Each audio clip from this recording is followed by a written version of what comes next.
Walk with me. So here's why I think men shouldn't just talk. Now, it's not bad advice for men because we're very internal creatures. We hold our problems inside. You can never tell if we're struggling, etc. And women tend to wear their emotions externally. They're very external creatures. It's the energy of the feminine. But the masculine is the cave. We hide inside. We try and internalize our problems and sort them out. We're problem solvers. Now, the issue with just talking is that not only is it sometimes men don't want to feel weak and they think that talking is a sign of weakness. It's not, obviously. It's a sign of strength to be okay with your problems and want to solve them. But talking them over and over and over again and not actually taking action on solving the problem is actually often worse, because what that can do is cement the problem that we have, exacerbate it, and actually cause us to be victims of our own circumstances. Now, that doesn't empower one person. What it does is keeps us stuck. We see this all the time with people posting quotes and memes on their socials about their problems. So just talking about your problem is never going to help get it solved. Yes, it could be a gateway and a pathway towards, taking the further step towards whatever that is. But in actual reality, there is actions that need to be taken, things that need to be done in order to solve that problem. We can't just think and talk our way out of problems. We've got to be willing to act. So anyone that knows about helping oneself mentally and emotionally knows that we need to move our body to feel good. Like, exercise is the most underutilized antidepressant out there. And also, the food that we put in our mouth has a lot to do with our mental health as well.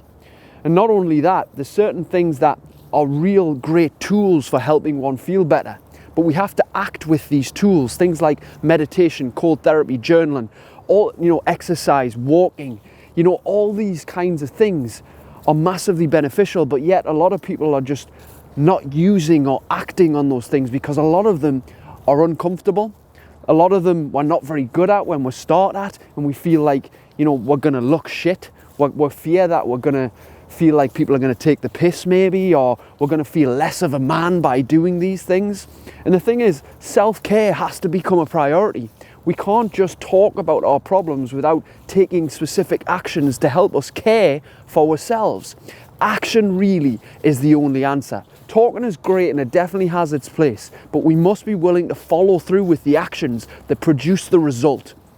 We've got to be willing to do that. We can't just sit on our arse and expect things to get better with us by just talking about it. We must choose the actions to empower us and make us feel like we're going somewhere, because the thing is, when actions are taken, we feel progress. And progress is the thing that's going to help with our levels of happiness. And the reason why we feel anxious, depressed, lonely, sad, frustrated, angry is often because we can't see progress. But when we see things moving ahead, when we see things getting ahead and moving forward, we'll feel progress, we'll feel happiness, the chemistry in our body and our brains will change, and we will thank ourselves for taking action, taking responsibility, and moving forward with our own lives. That is how we truly empower ourselves. Let's go get it. If you'd like to learn how to create outstanding levels of energy, motivation, and self-control, my second book, Supercharged, the modern day guide to doing exactly that, is out now.